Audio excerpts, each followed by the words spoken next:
Hello and welcome to Talk a Good Game. It's a little match review of the friendly win. It's just finished West Ham United 2 and Bournemouth 0 goals from Jarrod, Bowen and Niclas Fullkrug. But maybe it's about the assists, or certainly for the first one, it's almost like the pre-assist type thing. We'll talk you through it in just a second. Frankie's with me tonight. We're going to have a little chat about the match and a few individuals for possibly good reasons, possibly bad reasons. It depends on who Frankie wants to discuss, really. But thank you very much for joining us. If you're new to the channel, please do subscribe. And also drop a like on the video as well by clicking thumbs up. We could get 1,500 likes on the video. That would be incredible. Thank you for your support. Frankie, how are you feeling? Yeah, I always feel good after a win. Yeah. I'm glad it wasn't midnight kickoff because I would be in bed right now and I'd be sound asleep. But overall, it's nice to come off the back of another win. It always puts you in a good spirits. Yeah, I feel good. I think it's comfortable enough for us. I think, well, I said that they hit the woodwork on a few occasions. I think there were some nice bits of play from us throughout the 90 minutes. At times, I thought it was quite unadventurous, a little bit timid from us, a little bit boring. But I think I get the impression Potter sent them out there to keep a clean sheet. I think he sent them out there to get the basics right, keep a clean sheet, because we've had a lot of individual defensive mistakes that have caused us problems and cost us goals. And I feel like we cut all them out tonight, bar Ariola's lack of clearance. I think there was a lot more safety in our approach to this game. I think that may be because we played Bournemouth, who press high and press aggressive. We've decided we're not going to play out from the back tonight. We're just going to bypass it and go direct to Fullkrug and Bowen, therefore reduce the risk of getting caught in possession. And it wasn't always pretty, but I think how I would sum up tonight's performance is effective. I think it was effective. I think we did what we had to do. It was a bit no frills, but we won the game, and I appreciate it is only friendly. Coming into this game, let's just say I was here in terms of comfort levels heading into the Sunderland game. I remain here. We've won, but I'm not feeling more confident, but I'm also not feeling less confident, if that makes sense. You get me? No, I do. I completely get it. I'm going to be honest, I feel slightly less comfortable just because of how exposed we were at times, how easy it was for them at times in that first half an hour, really. Like I said, during the game, I said, it's pick whatever side you want to go down, and they're just getting success after success. And the commentator, who I don't know which one of them it was, but they was doing a summary after the match, and they was talking about Bournemouth, and they basically turned around and said they looked very comfortable on the ball. They looked like they knew exactly what they was doing. And on a different night, it could have, with a different, I don't know, intensity, with a different plan in terms of their final third, it could have been very, very different. And I do agree with that. If they would have abandoned that floated ball into the box every single time they got past our fullbacks, it could have looked very different. So it just worried me a little bit, Gio, how easy it looked for them to get behind our defence. It was too simple. I will agree with that, Frankie. I think the first 20 minutes especially, I think we struggled. I mean, for the duration of the game, their wingers were pushing our wing-backs back. So Diouf was pinned back by Brooks. Smith was coming up. Paqueta was struggling to get out. On the other side of the pitch, we changed it up in the second half, actually, because in the first half, Wan-Bissaka was trying to get out to Trufer and get Todibo over to take Tavernier. But Wan-Bissaka was sort of going forward and Todibo wasn't coming over. And that ball over the top of Wan-Bissaka to Tavernier or Trufer, whoever it was that had gone into that space, was on. I think we changed it in the second half. So Wan-Bissaka just stayed back. He wasn't pushing out and he was just trying to get James Ward-Prowse to come over. So I feel like we fixed it. But for the first half an hour anyway, they were getting a lot of joy, especially down the right-hand side. And that's going to be a bit of a problem. It's a bit of a blueprint to Sunderland. Say, well, this is what to do in the first game of the season. This is how to attack them. But I do feel like we rectified it okay. And as I said to you during the watch-along, I know they hit the bar in that, but I do feel like the problems were coming from set pieces. But in open play, I thought it was a relatively comfortable evening for our back three. And they were winning most of it. The crosses coming in, whatnot. I thought they were winning most of the balls in. I think it was an effective evening for us. It wasn't bad. It wasn't brilliant. It was all right. It reminded me, Gio, of not much different to what we'd watched for the last few years, though. It was that's what Ricky's saying here. It's a Moyes masterclass. That's what Ricky was saying. Yeah, and I don't want to keep bringing Moyes into it because it didn't really matter whether it was under Moyes or whether it was under, the managers that came after him. It's always been just a similar sort of mindset, a similar frame of mind. That flat back five when we're out of possession. It's just tough. You're not keen, are you? You're not keen. I'm not. And that second half, you're right. We nullified their attack a little bit and the changes helped. And we certainly didn't look anywhere near as vulnerable. So that was good. Can take that. But what really happened in that second? I know, obviously, other than the goal that we got, which was a great goal, again, coming from Diouf. But other than that, not really much happened. Yeah, going forward, we're lacking. Going forward, we were very clinical tonight, very clinical. And we'll talk about the goals in a second, and one player in particular with his contribution going forward. But I think I think he's tried to make us a little bit solid. I think, against Everton, I think what we've seen this week is two contrasting styles of opposition, but also from us to some extent. Against Everton, we were happy to have the ball. We were moving it about without creating loads, but we won comfortably.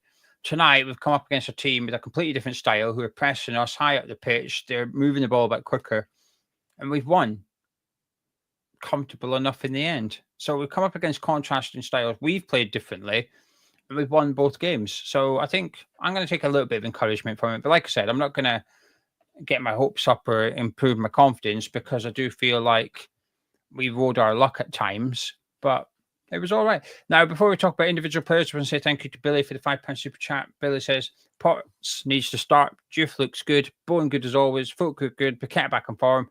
Really looking forward to next season now, not going to lie. Frankie, it was basically the highlights was two passes from Hadji Malik Diouf. First one, down the left-hand side, Paqueta cut back, ball in. Bowen almost fluffs it a little bit, but then manages to keep a hold of it, stays composed. Fullkrug pulls back, ball in, into the back of the net. Second one, though, that cross, that Diouf ball into Bowen. I'm having a bit of that. I enjoyed those crosses. Yeah, I mean, but again, that's why I get frustrated with this flat back five because Diouf has to be so deep. Like, if you allow those back three if you trust in them and you allow Diouf to be slightly higher, slightly further forward, I want to see him at least 50-50 in the opponent's half as he's in our half. But at the moment, it's like it's 75-25. He is just so deep for us. And I just want to see him in those attacking, crossing positions so much more because it looks like that's the part of his game that's the strongest. He seems to love doing it. So, yeah, that's just what I want to see from him. I want to see him more in that opponent half and being the danger man for us. Yeah, I know. Fullkrug ain't got on one yet, but he will do in the end. Yeah, he will. Like, I know I keep saying it, and I will keep on saying it because it's evident the more I watch it, and it's only been 4 games, but the forwards know he crosses early, and that makes a significant difference. Because there was the time we didn't score is potentially the better example to look at it, and Diouf crossed it, and it sort of came out, and I think someone had a shot from the edge of the box, but you see Ward-Prowse, Fullkrug and Bowen all on the move. As soon as that ball gets played back to Diouf, they know he's lining up to cross. They know he's going to hit it first time. They're all on the move. And you see Bowen's goal. As soon as it's out there to Diouf, Bowen's timed his run perfectly. He's timed it absolutely perfectly.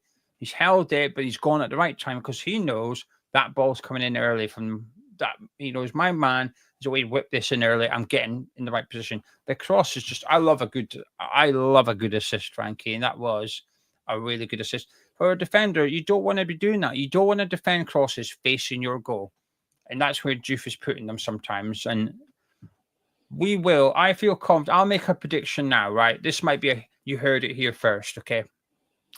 I will say we score at least once this season via an own goal caused by Diouf's going to cross it, a defender's going to hit it, and it's going to end up in the back of the net. I'm going to say we do that. There's a wild curveball prediction for you. I like it. I liked it a lot.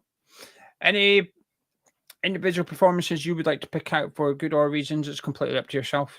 Yeah, no, I like I say, I weren't as keen on Paqueta tonight, but it wasn't necessarily because of what he was doing. I just feel like he was so deep. And I called that within the first 2 minutes where I said, I think Paqueta's going to have to be so deep here tonight that he's not going to be able to be effective in creating stuff going forward. And sometimes, like I said, he was our deepest player, getting back and trying to win the ball back and helping sort of cover Diouf and Aguerd. So didn't like that from Paqueta. Not how I would like to see him play, to be honest. Potts, like you say, again, system didn't suit him as much tonight, or the way Bournemouth played certainly didn't suit him either.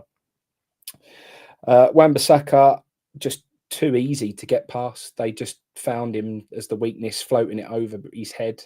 He was getting caught out of position quite a lot. But I think Kilman, much more solid tonight. Won a lot of headers. I think he's my man of the match, Frankie. Yeah, did well. Even when he had to track back, sometimes he can be a bit iffy when the ball's on the floor, especially when he's running towards our goal. He worries me. But he actually got back and won a few really good tackles running towards our goal tonight. So I was very happy with that. Areola, cause for concern again. We said we didn't want to see any dramas from him tonight, but he still had a little moment in there, so a little bit shaky. Fullkrug is definitely, while I would prefer to see him popping up in the box, which we haven't seen enough of that yet, he's learning this drop deep role and be the sort of, he's almost a false nine. He sort of drops in deep with Bowen further forward, and then he tries to sort of pick the ball up and then, play it out wide. So doing that role quite well.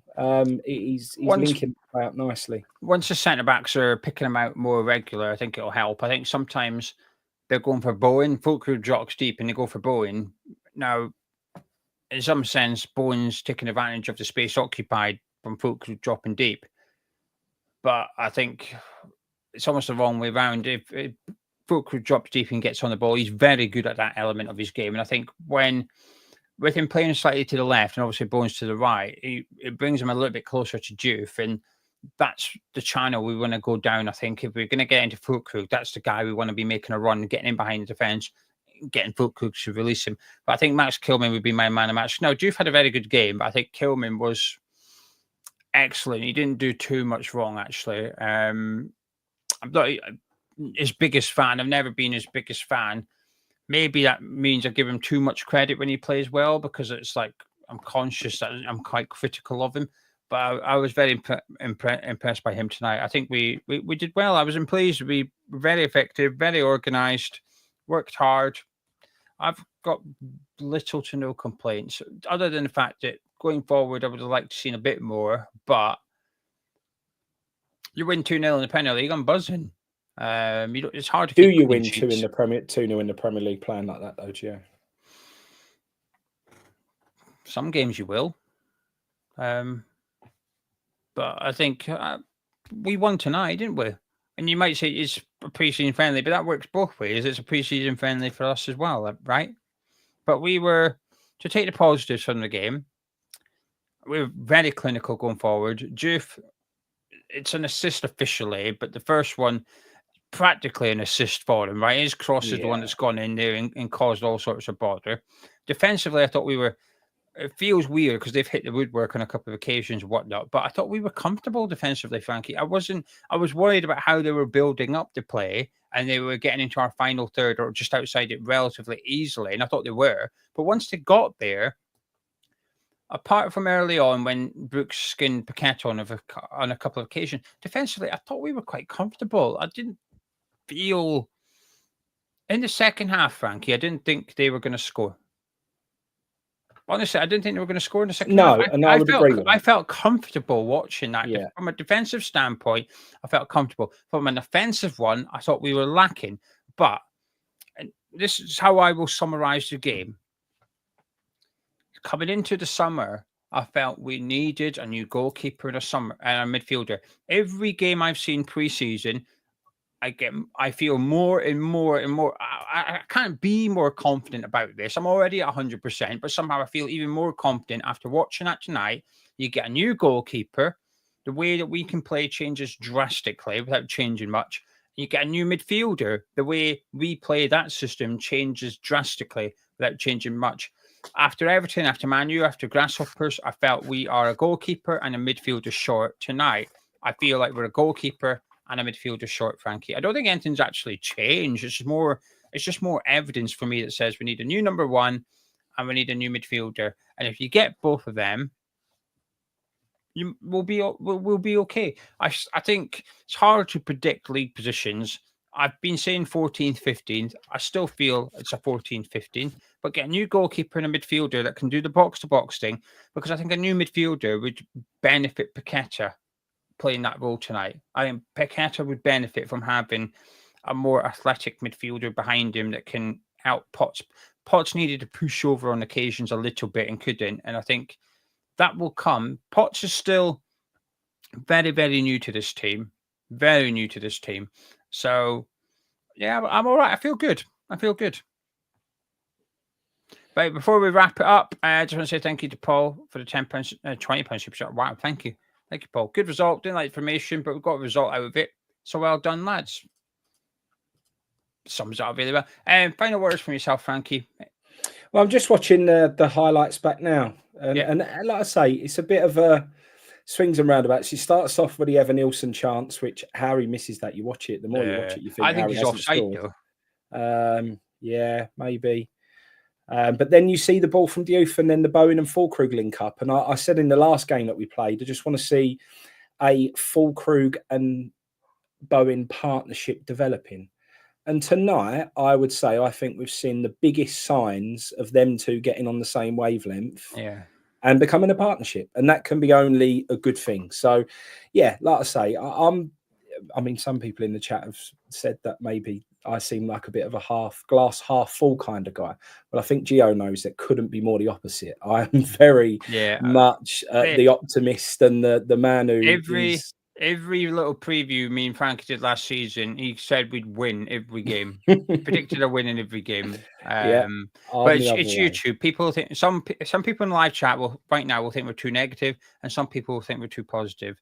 And I always say that's a good sign, because it means that. But I actually think you can read the game tonight in both ways. If I saw a comment from someone who says it was a bit dull, it was a bit boring, didn't really like it, and that's absolutely fine, then I would say I think you're pretty bang on. If someone turned around and said, actually, we seemed a bit of organised, you know, we got a win, we got 2 goals, we looked comfortable. Second half, they didn't look like scoring. I struggle to argue with that as well. Yeah, I think all that's true. That's why I'm mad. I think there's some good things and there are some not so good things. And listen, and this goes for everybody, not just Frankie. The only thing I ever tell anyone that comes on this channel, Frankie can agree with this, anyone that's ever been on Hammer's Chat, you can ask them. The only thing I ever say is just be honest.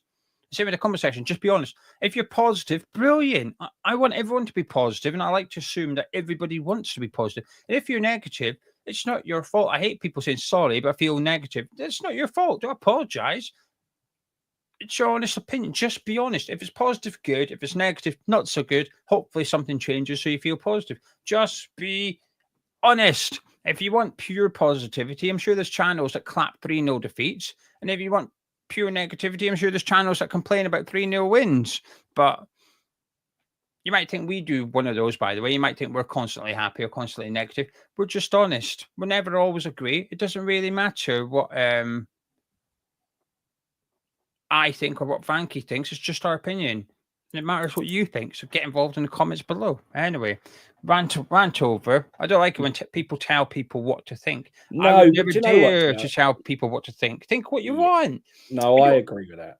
And we're all, like I say, you know, if when you go down the pub, not everyone agrees. If it would be boring. So I quite like the fact there's difference of opinions. And actually, we're quite a contrast in how we see things at times. Yeah. But I like it. It's good. It's healthy. Yeah, there's always been some players me and Frankie completely disagree with, and we will never agree on. We will just never do it. Sometimes one of us changes our mind, but sometimes we're just complete opposites, and that's that. And we never fall out over it. We just accept and respect each other's opinion. Sorted. You rate that player. I don't. Not the end of the world. We'll discuss it and move on and discuss the next topic.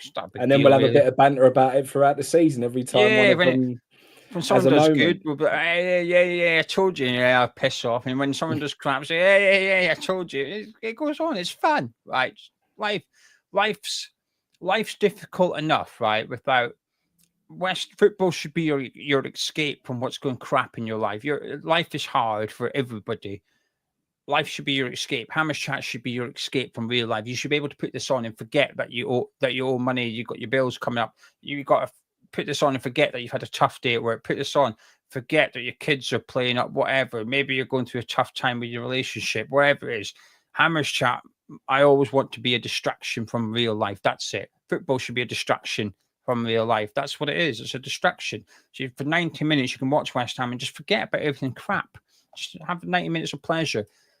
Your job's still waiting for you on Monday morning. The crap thing's still waiting for you at full time. So just for this little period, just chill.